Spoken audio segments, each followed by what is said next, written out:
Hello and welcome to the PHNX Rising Show presented by the DraftKings Sportsbook app, America's #1 sportsbook app. Don't forget to hit the like button, subscribe wherever you get your podcasts, and maybe even leave us a 5-star review. I'm Owain Evans, looking a bit different today. I'm joined by Peyton Gallaher and Ryan Sykora. Boys, how are you doing? Lovely. The U.S. is up 3-0. Brendan Aronson is our Lord and Savior. I hope he's okay. He just got hurt, but can't complain. Whatever Peyton just said, I agree. I'm doing fantastic. Well, yes, we've got a lot to go through today. But I think first, before we get on to talk about Rising, before we start talking about what happened last weekend, what we're expecting to see now in not just this coming weekend, but going forward into the future, we should probably introduce you guys a little bit more here because we know, yes, you've been working around Rising for pretty much this entire season, but for a lot of people who typically are at the games, probably don't hear you very often because they're actually there. But can you guys tell us a bit more about what it is that you do?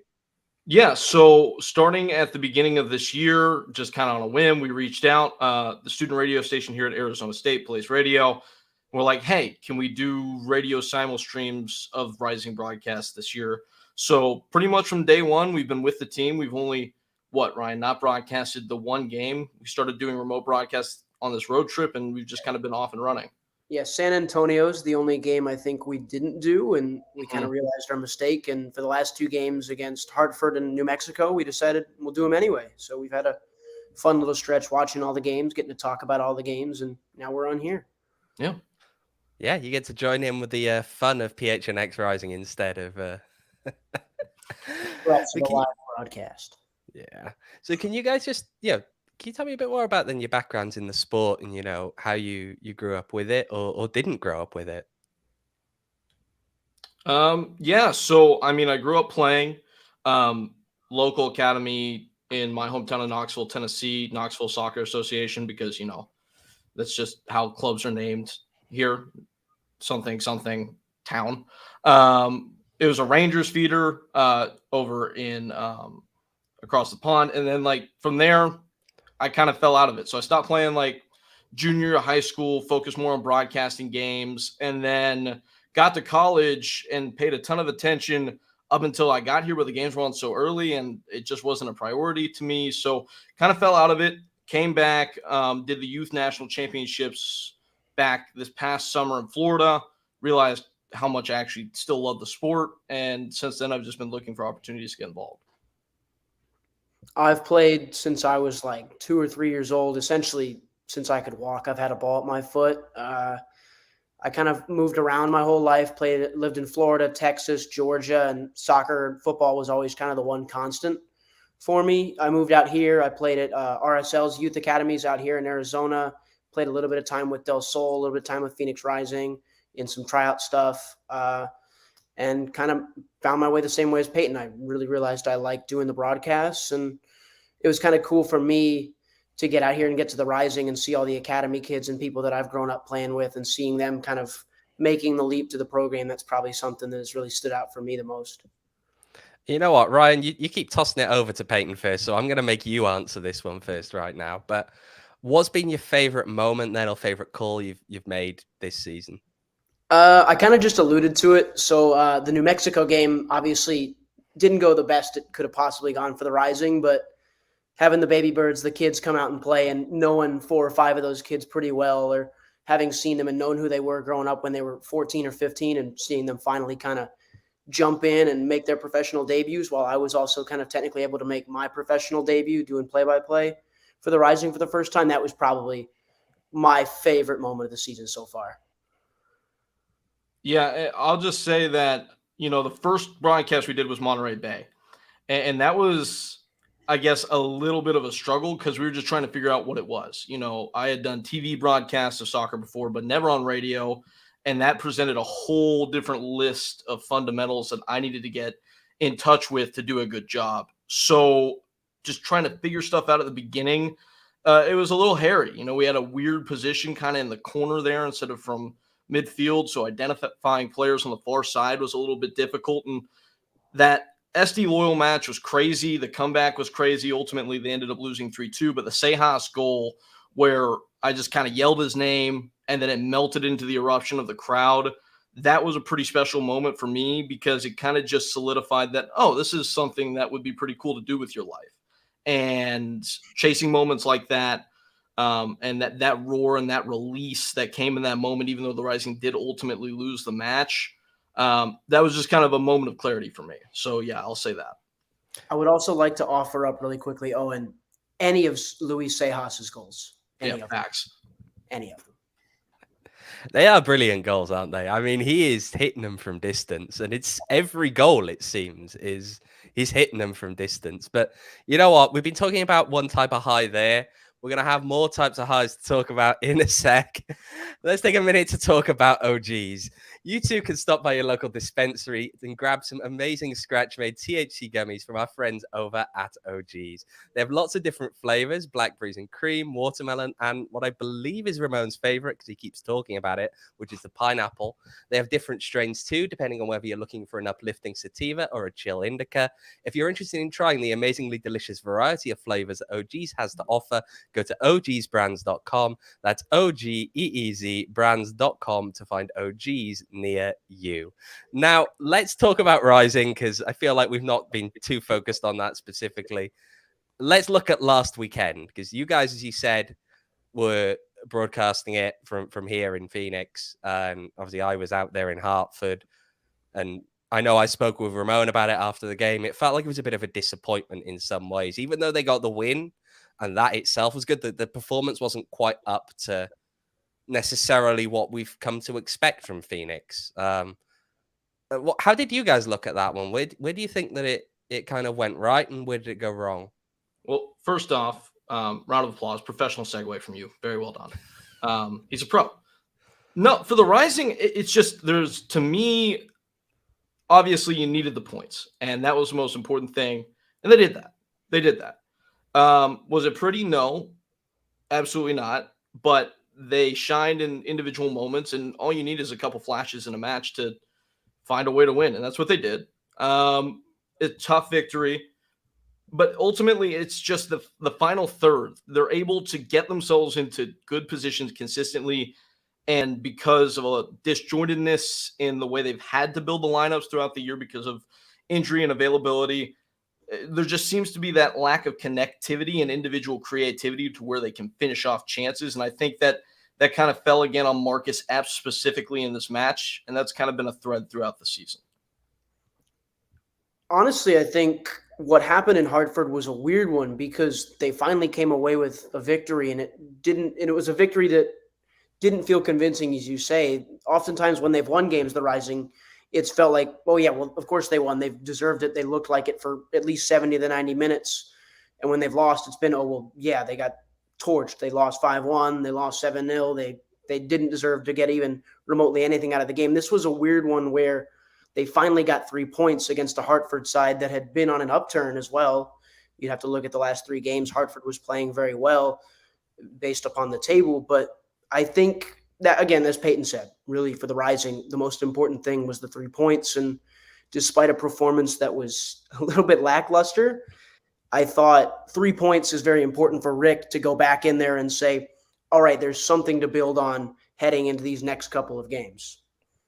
Well, one former Rising player on Hartford's side there in Prince Sadie, and his pace up top really seemed to be causing a lot of concerns. I mean, is that something that you guys think? Because I'm a little bit concerned seeing that in the way that he was just kind of running through them at times, especially given, I know it wasn't entirely a first choice Rising team there in the back line because you got Joey Calistri on the one side. And yes, he's the utility man, but he's not a true right back, really, is he? You know, he is more of a winger type player.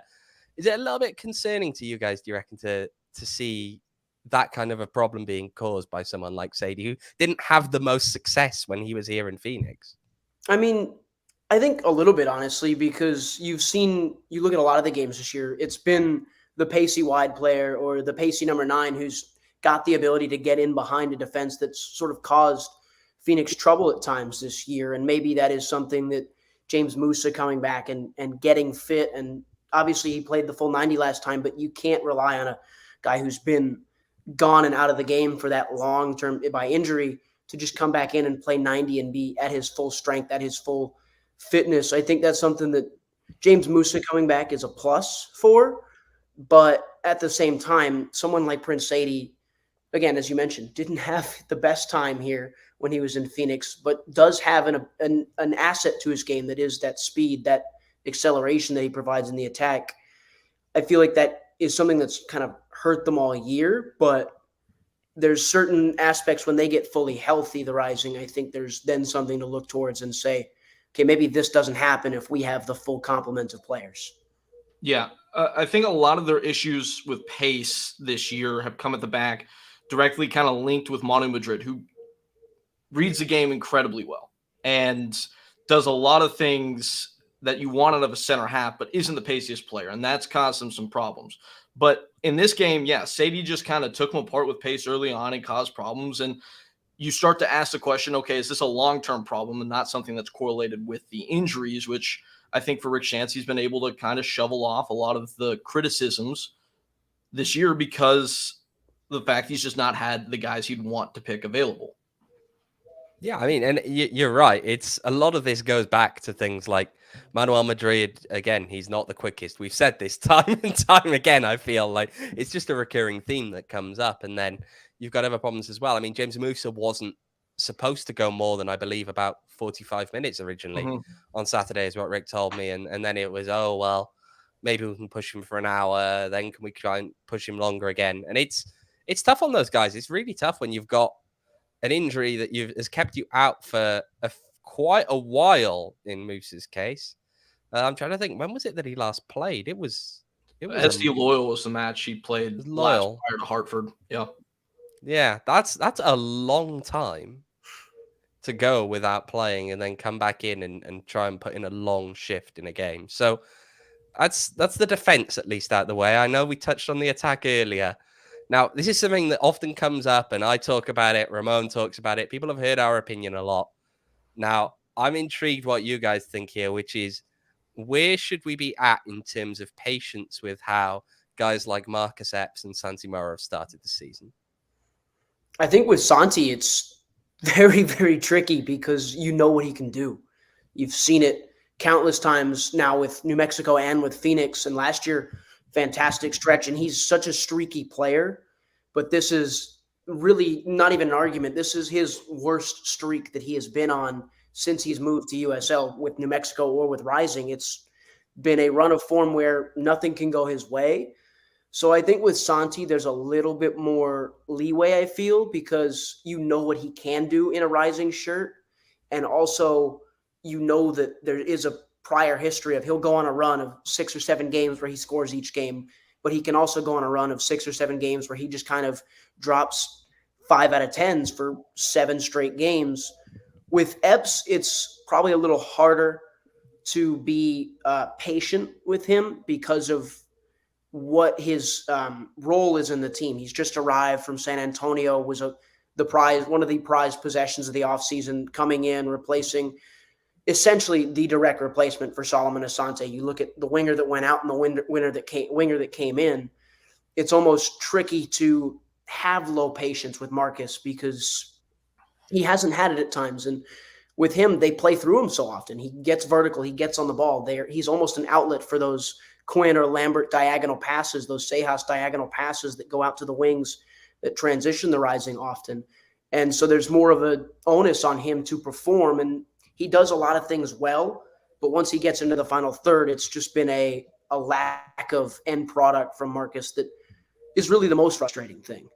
Yeah, and I'm curious to hear what you have to say about this, Owen, because I know you know the league so well, but coming from San Antonio with Marcus, it's just so different stylistically. It's so direct. Like preparing for the match where San Antonio came here a couple weeks ago, me and Ryan were watching one of their matches, and we counted they didn't make a lateral pass or a negative pass for 13 minutes to start the match. So for Marcus, I think that it's period of transition and acclimation to a style where he has to make decisions consistently, where he didn't necessarily have to do that as much in San Antonio. So I think you can give him a little bit more leeway there. And for Moar, I just think that you're looking at now the longest goalless drought of his career is 10, and he's approaching that. I think a lot of that has to do with the fact that he's a player that's most lethal when he cuts in and his left ankle is hurt, and that makes it hard for him to cut in because it's his plant leg. But the Rising had done well enough to stay above board and afloat to allow those players to get to a good point, but it's going to need to happen fast for them now. Yeah, I think you are right. There's a definite distinction between the kind of styles of play, even if on their face there's still a level of similarity in the fact that they're both teams that press. They're both and Rising historically, and Rick will tell you this when he'll say things about, well, we weren't really a possession-based team, you know.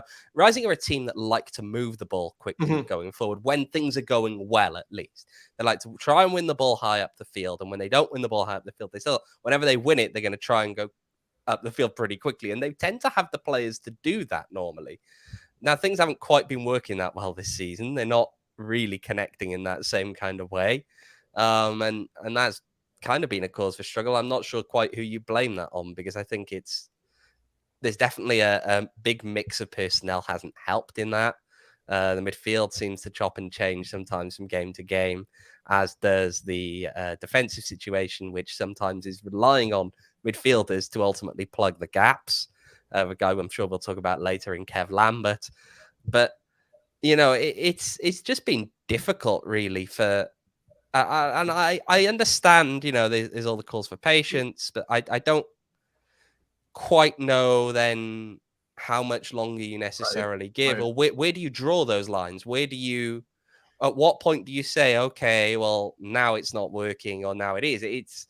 We are, 2 months into, over 2 months into the season now, well over that. I don't know why I'm counting 2. It's got to be, we're in June now? Yeah. And the season started in March. So we've played a long way. I will say the one point in here, and Pat's brought it up in the chat. Shout out to the chat, by the way. Pat, Michael, Harry, all going at it in there. Pat saying, got to have patience, because what other options do we have? So that's an interesting one. I guess, what would you do then if we turned around and said, okay, Marcus isn't cutting it, he needs to be dropped, or Santi isn't cutting it, he needs to be dropped? And I feel like one of those is closer, or at least people would like it to be closer than the other one. What options do you really see there, I guess, beyond there's Joey Calistri? I suppose Greg Hurst could play on the left. I mean, Greg he's just so clinical. I think you need his cutting edge in the middle.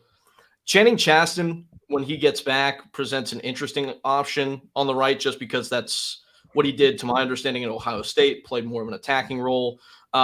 He is technically good. He will help you pressing if that's what you want to do. Again, I just think that so much of what's happened right now with Epps and Moar also stems from the fact that they haven't had their holding mids available, because Lambert's had to play at the back. Quinn's been hurt, so now Sejas is forced to drop in deeper, and there aren't those options going forward to combine. There's not that connectivity again in the final third because of that. So I also will say that I think, although that Marcus has been indecisive on the field, I think that's undeniable at this point. I also think that in large part is just, again, this is going to sound like a broken record and probably ad nauseum at this point, because of the inavailability of players in midfield and in the team at large. So I would say that, yeah, Rick Schantz might have some options. He can toy with the formation. I think they're best in a 4-3-3. That's been evidenced so far this season. But I also think that, you know, there needs to be time for maturation, and this team needs to get healthy for it to do anything, which I don't think is an unfair thing to say. And they do have the option of patience on their side, mostly because of where they still sit in the table. Yeah. The biggest thing, and Orange County proved this last year, is make it to the playoffs, make it to the postseason, get in, and then make your run. Get healthy at the right time, and then make your run. They have the time to wait and grow together, as long as they are making it into the postseason. They sit on the table in a spot that is making it into the Western Conference postseason. That's the biggest thing with them. As for an immediate replacement, I mean, Joey Calistri is kind of the obvious choice. Channing Chaston's not a bad one, but Peyton brings up good points across the board with the idea of these guys are struggling on the wings because these guys in the midfield are also struggling because they're not always the same trio. They've been pieced together so many times this year. It's tricky. It's difficult. And again, I think patience has to be given, more so than for a lot of other teams, and really more so than a Rising team kind of should have, because of how this system and how this USL works, where it's get into the postseason and that's how you win a title. It's not like a Premier League or like any real other league in the world over in Europe where you have to win as many games in the regular season as possible. Yeah. Well, moving on, we're going to have another question in a minute that came in via our Discord. For those of you who don't know what I'm talking about, the PHNX Discord is where you can find all of your favorite PHNX podcasters and writers, interact with us and your fellow sports fans, and you get access to it by becoming a PHNX member. That's not all there is to membership. You also unlock all our written content, that's mine included, as well as coverage across sports in the Valley. In particular, there's some big Coyotes news coming this week, so you might want to keep an eye on that in case there's anything coming out on there later on.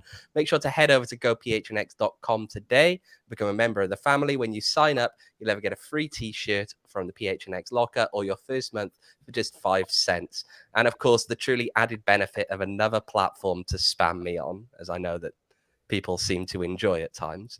But let's go ahead now and take a look at that question that came in from Reese.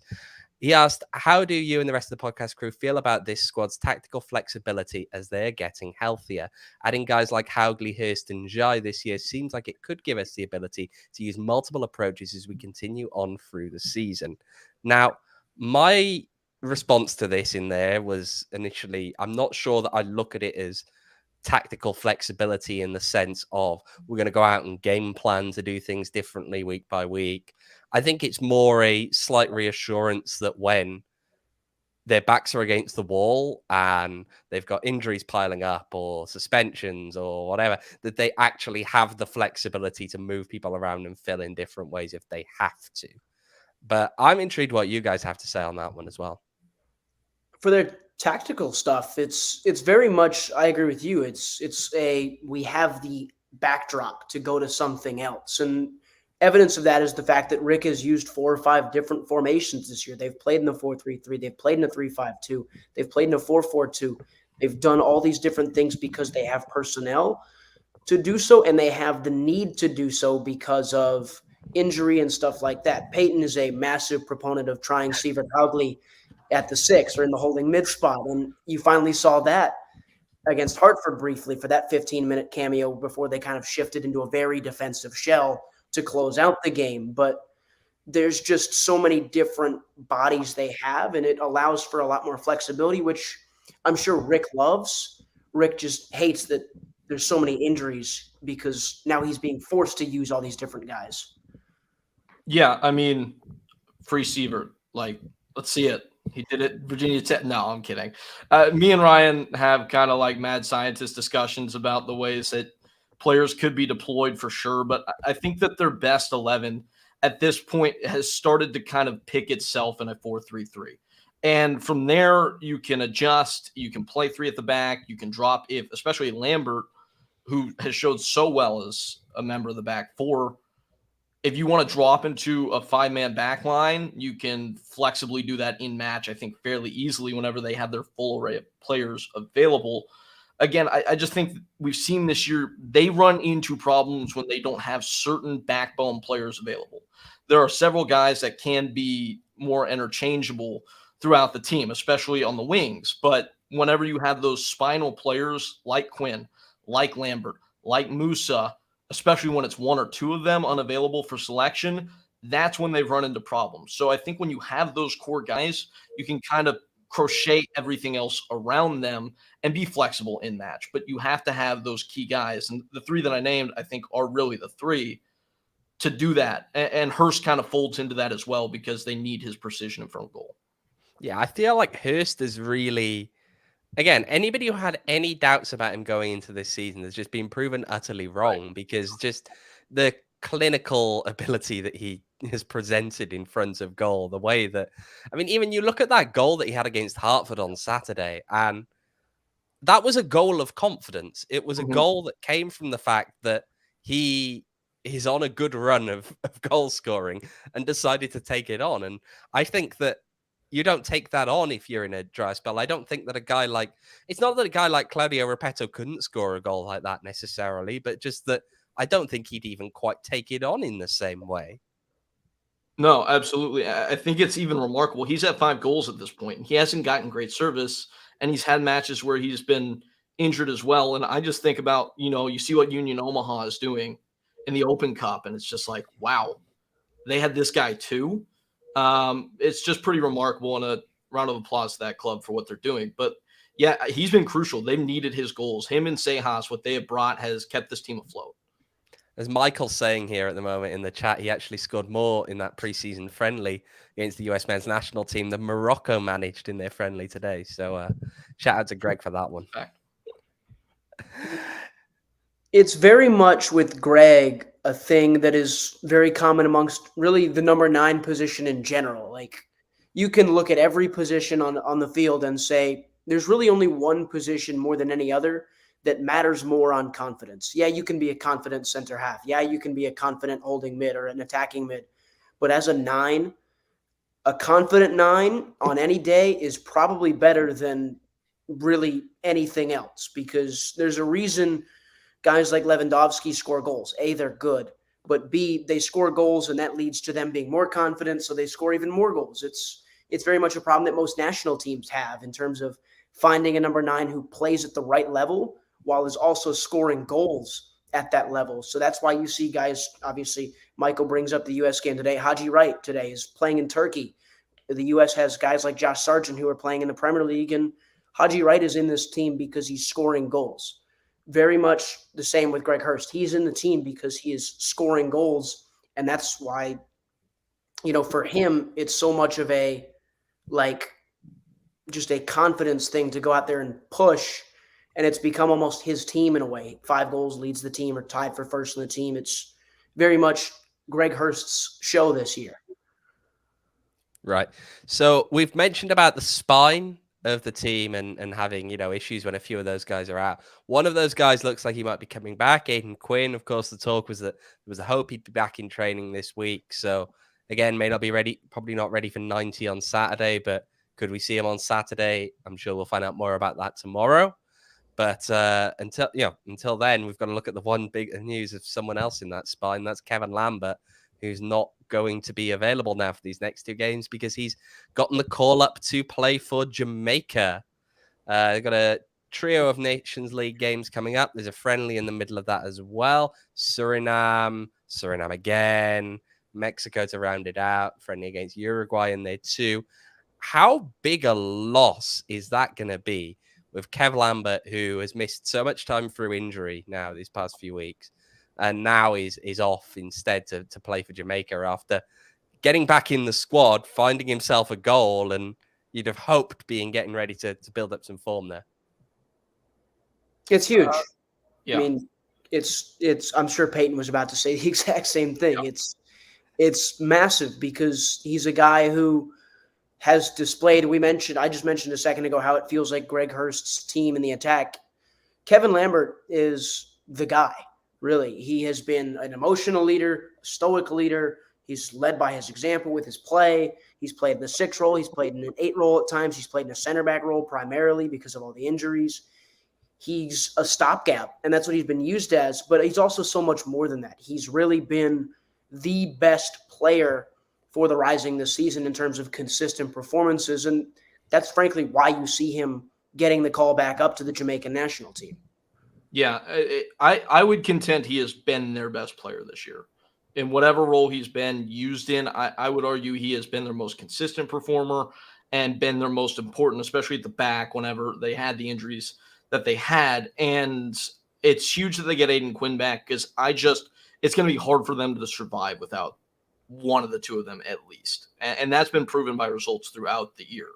But that said, I think that what he does playing vertical balls out of the back, diagonal balls out of the back, opens up space in midfield for them to operate. I think that what he does as a holding midfielder to provide cover for their back 4 has been essential when he's played in that role in the team, and they don't really have another guy that's done that. And that's why I jokingly say this stuff about Sievert Hauglie playing in midfield, but he's good with his feet and he can make a tackle. They need that. And I think it helps negate when they play against pacier players when you have that extra line of protection ahead of your back 4, your back 5. That's what he can do in midfield. And then at the back, I think you'd be hard-pressed to find a better center back in the league this year than what he has provided there. And I think that's a large part of why he gets the call up back into the Jamaican national team, which is so awesome for him. And you can tell how special it is for him. See, we're getting a bit of dissent there in the chat with Pat Moses saying that Kev's been good, but it's Ben Lunt MVP for him. I don't know. Lunt's been good. He's an excellent shot stopper. His distribution from a previous goalie that was not even close to the caliber that Ben Lunt is. Distribution, a little shaky at times. But Ben's been excellent. Both have been really, really good and essential, again, for the Rising staying afloat. I don't know how many teams in the league could find themselves where they are on the table right now, given what Phoenix has had to compete against. I also think the biggest thing with Kevin being in Jamaica with the national team is the injuries around him. Arturo is hurt. Guys like Aidan are just coming back.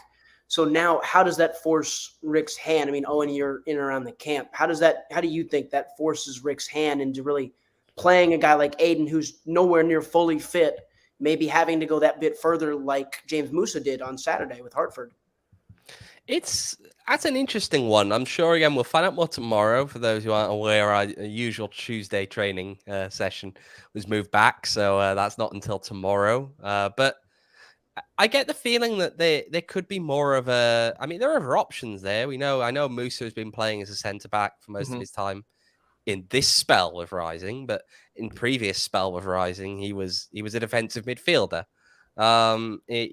He's an option there. Sievert's an option there.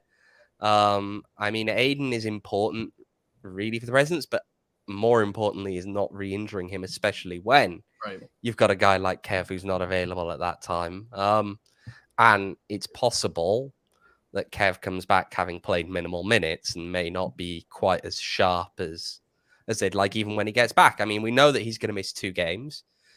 He may not be totally up to, depending on how the travel's worn on him and all of that, because, I mean, 4 games in 2 weeks is tough, even just from travel and that side of things, especially when you're traveling across the CONCACAF region. You know, it's a lot to do there, but I don't know. I don't know if you really push Aidan beyond what you think he can get away with early doors, which, if that's a shorter period of time than we saw some of the guys returning from injury this past week with, I think you kind of got to stick with that and don't take a gamble, because the last thing you want to do is risk re-injury, especially because, I mean, and Rick said this before, when you re-injure something, typically the second time it takes twice as long to come back from it. And this one took quite a while. This took a few weeks to come back from. So I really don't think that you can rush him too quickly and really risk re-injury, because he is that vital to this team and its outcomes. Yeah, no, absolutely. And again, like, the crucial thing is picking up points here in the early part of the season again, so you just kind of have that platform to go forward on. But it doesn't matter if you're not healthy when you get to the postseason, like Ryan said. Yeah, and again, the question mark that you will probably find out tomorrow, and everyone will find out with him, is that Aidan is this fit. Aidan can play this much of the game. And the same questions or similar questions were asked about James Musa heading into Hartford. And turns out, well, as the week progressed, it was, well, maybe he can play 60. Maybe he can go the full 90. He probably shouldn't go the full 90, but maybe he can. And Musa looks to have navigated it well, and he'll be fit again. But again, that's the question mark with Aidan, is how much is Rick going to say he can play? And then how much will we actually see him play against Birmingham? And then, of course, that's not possibly the only problem you got to contend with in the midfield, which is that someone else went off injured last weekend, Arturo Rodriguez. And there was no immediate answer to how long we can expect him to be out for. Rick wanted to go and consult with his medical team before committing to any of that, and I've yet to hear anything on it since. So the question really now is, if he does have to miss this weekend or play a much more minor role this weekend, how much of a loss do you think that would be for Rising?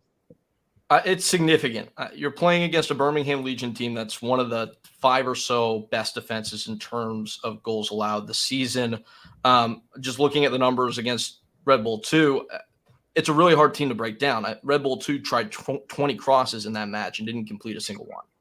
So having his creativity, especially in midfield, is important in that. But I'll also say this, that once he went off injured against Hartford, there seemed to be a rising of the level for whatever reason in that one because of Calistri's insertion into midfield and what he provided. So maybe Calistri can provide a similar spark. Maybe Sejas pushes forward a little bit. That's harder to do without a guy like Lambert or potentially Quinn in midfield where he's forced to drop back to receive the ball. But they're going to need something in the center to put pressure on that back line of Birmingham to try and break them down and interplay with. And that's where Arturo's loss could be really felt. And it's probably Joey. You'd have to think someone who's going to come in there and be that replacement. You'd have to expect what the other changes are around it if Marcus stays in the team, what they do at right back with Darnell and left back even with Babu, because I'm sure Joey can play there if he wants to. But I just think it's probably Joey that comes in and he doesn't offer the same thing. Calistri is not the player that Arturo is on the ball or really even off the ball. Arturo very much in your face, always pressing, always trying to win the ball off. When he loses the ball, he's up off his feet. And if he's not arguing with the referee, he's right back in there trying to go and make the tackle again. And that's what you miss the most, I think. You have a lot of that creativity, a lot of that movement where he flows wide and allows a winger like Santi or Marcus to step into more of a half space area. But you lose a lot of that tenacity in that midfield, especially when the guys that he's been surrounded with in the midfield are a 35-year-old and then Aidan Quinn, who is not the youngest himself. And Arturo gives you a lot of that energy. And I think that's the biggest thing to replace is finding someone in the midfield who's going to come in and give you something intense for at least 70, 75 minutes. And there are, of course, other options. And I know Carlos Anguiano mentioned in the comments there, someone, at least from his passing, his passing ability there. I'm getting caught up on my words there, but his passing ability is there. He's someone who can, get the ball at his feet and kind of dictate the tempo a little bit. How that would look in the final third, I'm not sure. We haven't really seen it in a lineup that necessarily best suits him. He's not a physical guy. And the last time we saw him at least was in that New Mexico game, in which case he was paired up with teenagers in the midfield. And so he's fighting a losing battle from the start there. But I don't know. I think he's definitely someone who, if you really had to find someone to deputize for Arturo, everything else present, I think it could work. But I'm not sure if it works in a midfield that's already a little bit shaky or not. I don't know if you then turn to someone who's a bit more of the Joey Calistri type ilk. So I asked this in jest earlier, but now I'm going to put it forward seriously, and Ryan knows what's coming. What about Haugley? A guy who can play the ball with his feet, can win the aerial duels that Rising have not won this year, has not given you any evidence to the contrary that he cannot occupy this role. It also frees Quinn to move forward and join the attack a little bit more, and definitely does for Sejas, who's a lethal weapon from outside the 18. I don't know why that's such a bad option, aside from the fact that you're putting a 6'6" guy in midfield. Yeah, but we're talking about replacing Arturo Rodriguez here, aren't sure. we? I was going to say, if you were saying Aidan Quinn, then I'd say, okay, I can see it. I don't know if I'm not sure. He's a guy who can do a lot with the ball, yes, but I'm not sure he's a final third kind of guy, and that's maybe where the. I guess the argument is that it allows Sejas to be that guy more than he has been in the past and fill that role. That would be interesting because I mean we've seen Sejas having to adopt a more defensive kind of mentality. I suppose if you freed him up further up the field, maybe, but then I'm not sure because even then Sejas, we don't often see him necessarily picking people apart in the final third and picking out those passes. What he's doing is more of the ball come to him and he takes the long shot because nothing is really happening ahead of him. So I don't know, Ryan. What do you think here? I mean, Sejas is so fantastic in space. It's kind of hard to push him into a role that he has not had the chance to perfect since he moved to Phoenix. And he's become this guy, especially this season, where he picks up and finds himself in areas that is just uncanny. And yeah, it's easy to pick up a ball outside of the 18 and just let one rip and see if it goes in. And he's done a good job of that. But really, it's the stuff that's not the 20, 30-yard bangers. It's the stuff that he's picking up the ball and moving it on and charging forward, finding himself in even more space and kind of facilitating in that role. And that's a good point from Michael with Carlos. His ability to kind of pick up the ball, move it on in 1-2 touches is fantastic. His connection is brilliant at times with his midfield. There's just that lack of physicality from Anguiano that it leaves you wanting so much more. And he's only the player that he has had to, but that's how he's played his whole life. You can tell that Carlos has always been the smallest guy on the pitch based on how he plays. That one-touch style is, I'm going to get the ball, I'm going to get bodied up on two guys that are 6 feet taller than me, and I've got to move it on. And he's so good at that it's kind of hard to sit there and go, oh, I don't want to play Anguiano, because he knows what he's doing, and he gets on the field and he moves the ball, and he knows who he's supposed to get the ball to. He's supposed to get the ball to Epps and Moar and Hurst when he checks in, and Sejas in space. And I think that's your plan. It's just becomes about, okay, what do you do with Lambert out? What do you do with Quinn out? Who's your holding midfielder now? Because you have two guys in Anguiano and in Sejas who can kind of make up for Arturo in a way. You just need a little bit more defensive solidity without a holding mid or a true holding mid. Yeah, it's funny because he's got Rick Schantz, this kind of like Goldilocks conundrum where on like one end of the spectrum, you've got Haugley, who is physically really imposing, but may not have the qualities of a midfielder. And then Anguiano, who technically is amazing, but is smaller. And then Calistri, who just kind of does everything okay in midfield to sit in the middle of them and maybe be just right.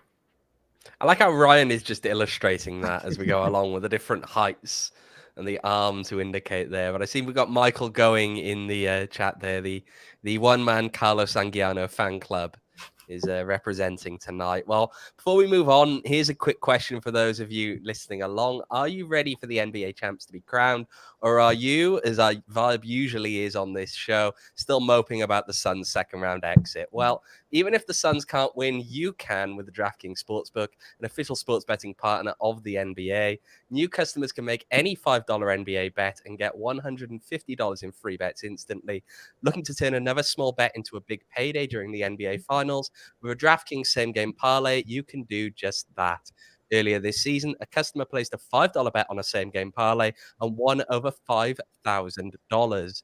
Create your own parlay by combining multiple bets like which team will win, total threes made, total rebounds, and more, and you have a shot at an even bigger payout. So make sure to download the DraftKings Sportsbook app now, use promo code PHNX, make any $5 bet during the NBA Finals, and get $150 in free bets instantly. That's promo code PHNX only at DraftKings Sportsbook, an official sports betting partner of the NBA. 21 and over, Arizona only. Gambling problem? Call 1-800-NEXT-STEP. New customers only. Minimum $5 deposit. Eligibility restrictions apply. See DraftKings.com/sportsbook for details. So, speaking of that, we always like to then take a quick look at the odds in USL. And there is a game on later tonight. It's kicking off in around about 15 minutes' time. Would you believe that the Oakland Roots are actually favorites against Orange County? It has been that kind of year. It has been that kind of year for Orange County, to be fair. It's a strange one. Oakland are at plus 130 on that, and Orange County are plus 235. What's the live bet on Tampa Bay and Tulsa right now? Because the Rowdies are up 1-0 at halftime. It's grayed out for me on here, so I don't have odds for you at the minute. But all I know is just started the second half. Does not like the pitch in Oakland. I can affirm to you that. It's a very weird pitch, isn't it? Because it's that whole Velcro, neon-y stuff. It looks like it's straight out of a video game. Mm-hmm. It's utterly bizarre. I mean, it's better than the original pitch they tried to bring into this league in that game, where everyone showed up. Sacramento showed up for that game. They were warming up, and the referees took one look at it and called the league and were like, "Nah, not happening." It's just a strange one because obviously they play at Laney College. They need an artificial surface that goes over parts of the track so that they can make it work. And it's just a bit complicated. It's hard. There's one other game in midweek this week. Red Bulls 2 against San Diego Loyal. They're playing at 2 o'clock tomorrow afternoon. It's a Thursday 2 o'clock game. Nothing says fun like Thursday at 2 o'clock. I'm sure the San Diego fans are big fans of that one. But the odds in that one, San Diego were the favorites at minus 130. the entire Western Conference has just been so hard to predict this year. But I feel like you take San Diego. San Diego's coming into their own as a club. Landon Donovan, he's ready. He's got scarves. Let's go. Scarf man Donovan. And of course, we couldn't really ram this out now without having a quick bit of talk about international football. Of course, the World Cup playoffs in full swing, as well as the UEFA Nations League and soon the CONCACAF Nations League as well. So Scotland bowing out today at the hands of Ukraine. They're going to face, of course, Wales on Sunday for a place in the World Cup. Now, we all know where my allegiances lie in that one. How do people think it's going to go? I think for me, that front five today that you saw from Ukraine, and it was kind of a front five because of the way Scotland were a little bit disjointed. They sat back and defended. You're going to see Yaremchuk at the 9. You're going to see Zinchenko and Malinowski in those 2-10 roles, if you will. They're so creative. And then Yarmolenko has been fantastic for Ukraine. He's just left West Ham, I believe. I think he's only like 5 goals away from tying like the Ukrainian like all-time record, which is wild for a guy of his caliber who's not always perceived as the best guy to put out there. But for Ukraine, he always shows up. And I think that front five that Ukraine will throw out there, and Wales will deal with it, I'm certain, better than Scotland did. But it's just so hard to look past that and go, well, wow, Ukraine, they've got all this attacking talent, and really they're well structured as well. It's tough. I think I'd have to go, sorry, Owen, I'd have to go with Ukraine. Right, throw him out of the stream, please. I feel like it's required for that response. Are you going to give me a better response, Peyton? I'm not sure. This Ukrainian team's just playing for. It's cliche, but I think watching it today, it's true. Like they're just playing for something somehow bigger than a World Cup, and that's a factor that matters for two teams that I think are fairly levelly matched. Now, I think you can come back and say Wales has the bigger tournament experience and success, and that's true too. Golf Wales Madrid. I mean, that's the thing. I think it's right? Wales Golf Madrid. Okay, Wales is above golf here. I mean, yes, Michael's in the chat there mentioning that Bale with a hat trick. I think that's a possibility. Bale steps up to a bigger level when he plays for the national team. We know this. Like, have dudes looking up Bale highlights at 2 a.m. trying to feel better about life when he plays for Wales. Like, this is a thing. But yeah, I think I probably will go Ukraine 2-1. Yeah, I'm not happy with this. I feel like, look, it's the first time that Wales could qualify since 1958 for a World Cup. That's true. And they've come so close so many times before that I shouldn't let my hopes get up, because every time they do, Wales always find a way to let you down. It's like supporting an Arizona sports team, you know? It's a familiar feeling, I'm sure, for most of the people listening along to this, but it's reality. Wales do have Sheffield United players. So why are you wearing a Sheffield United shirt on the podcast? But look, at least I guess on the one hand, Wales have a history of getting knocked out by dubious decisions against Scotland. So, hey, I mean, at least we've avoided that fate again. It would have just felt like it was fate yet again for another dubious handball that probably came off a Scottish player and yet was given as a penalty and all kind of. They should have called up Greg Hurst. Should have called him. I tweeted that earlier. Greg would have buried one of those chances. Greg would have buried him for Scotland. They'd still be in there. So, yeah, Greg Hurst for the Scottish national team. I think we got Kev in the Jamaicans. Now we need Greg in the Scottish team, which would be quite an achievement for someone playing in USL Championship. But anyway, that about brings us to a close here. Remember to follow along on Twitter, PHNX__rising. Double the underscores, double the fun. I get to say both parts tonight. And make sure to tune in as well on Friday. I'm hearing that Ramon will be back on Friday. And of course, don't forget to subscribe on YouTube so that you are ready to join us on Friday for that one as we go at 6, I believe. So same kind of time as usual, but on a Friday, not a Thursday this week. Well, Peyton, Ryan, thanks for joining tonight. Thanks for having us. It was awesome. It was very fun. And to those of you at home, we'll see you on Friday. you.